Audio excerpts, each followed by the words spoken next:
नमस्कार मंडळी मी गणेश ठाकरे न्यूज जागृती चॅनलमध्ये आपलं सहर्ष स्वागत आहे। मंडळी, केंद्रीय मंत्री शिवराजसिंह चौहान यांच्या माध्यमातून पीक विम्याच्या संदर्भात काल 6 फेब्रुवारी एक महत्त्वाची माहिती देण्यात आलेली आहे। ही माहिती आपण या व्हिडिओच्या माध्यमातून समजून घ्या। त्यानंतर शेतकरी किती पात्र आहेत आणि त्या शेतकऱ्यांसाठी लागणारा जो काही निधी असेल तो किती मंजूर करण्यात आलेला आहे, साधारण पीक विम्याची रक्कम किती दिवसात हे जमा केले जाईल याची माहिती आपण थोडक्यात समजून घेण्याचा प्रयत्न करणार आहोत। हा व्हिडिओ बघा तो। दिन के अंदर और 21 दिन के अंदर अगर बीमा कंपनी क्लेम सेटल नहीं करेगी तो 12% की दर से उन पे ब्याज लगेगा, जो किसान के खाते में सीधा डालने का काम। म्हणजे हा व्हिडिओ तुम्ही बघितलेला असेल। या व्हिडिओच्या माध्यमातून शिवराजसिंह चौहान यांच्या माध्यमातून जी काही माहिती देण्यात आलेली आहे ती अशा पद्धतीने।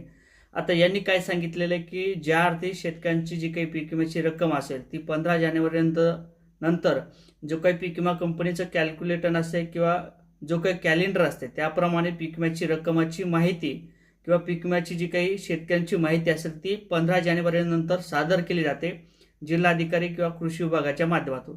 ती सादर केल्यानंतर साधारण 3 आठवड्यात पीक विम्याची रक्कम ही दिली जाते।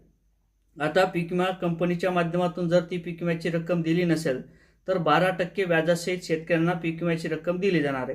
परंतु आता यामध्ये शेतकरी किती आहेत हे आपण समजून घेणार आहोत। 89 लाख एवढे शेतकरी पीक विम्यासाठी 2025च्या पात्र करण्यात आलेले आहे।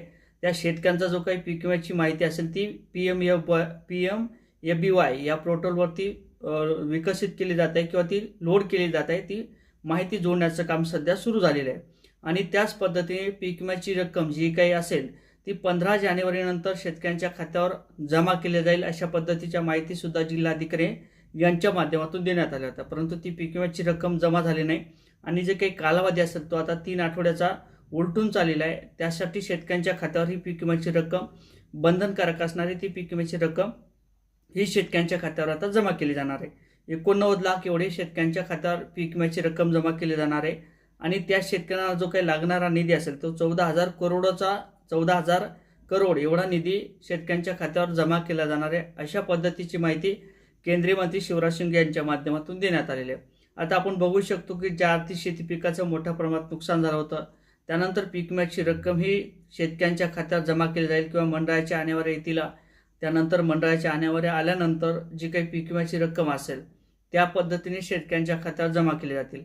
आता ज्या जिल्ह्यातील पैशाची आणेवारी 50 पैशाच्या आत आलेली आहे अशा शेतकऱ्यांच्या खात्यावर 2025चा पीक विमा हा जमा केला जाणार आहे। त्याचबरोबर केंद्रीय मंत्री शिवराजसिंह यांच्या माध्यमातून सांगितल्याप्रमाणे यापूर्वी जर राज्य सरकारच्या माध्यमातून काही उठाव करण्यात आला होता किंवा माहिती देण्यात आली होती किंवा त्याच पद्धतीने पीक विमा कंपनीवरती काही सक्तीचे निर्णय हे लादले जर असते तर शेतकऱ्यांच्या खात्यावर पीक विम्याची रक्कम ही जमा झाली असती। परंतु ज्या अर्थी राज्य सरकार कोणत्या विषयावरती बोलायला तयार नव्हतं त्यानंतर केंद्रीय मंत्री शिवराजसिंह चौहान यांना विरोधी पक्षांच्या माध्यमातून काही माहिती विचारण्यात आली होती पीक विम्याच्या संदर्भात।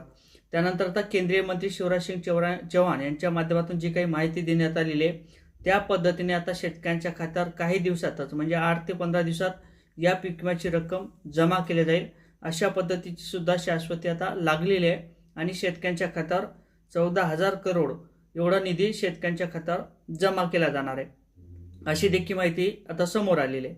अशाच पद्धतीने जर आपल्याला नवीन अपडेट घ्यायचे असतील, माहिती घ्यायची असेल पीक विम्याच्या संदर्भात किंवा इतर योजनेच्या संदर्भात नक्की चॅनलला सबस्क्राईब करा। जय शिवराय।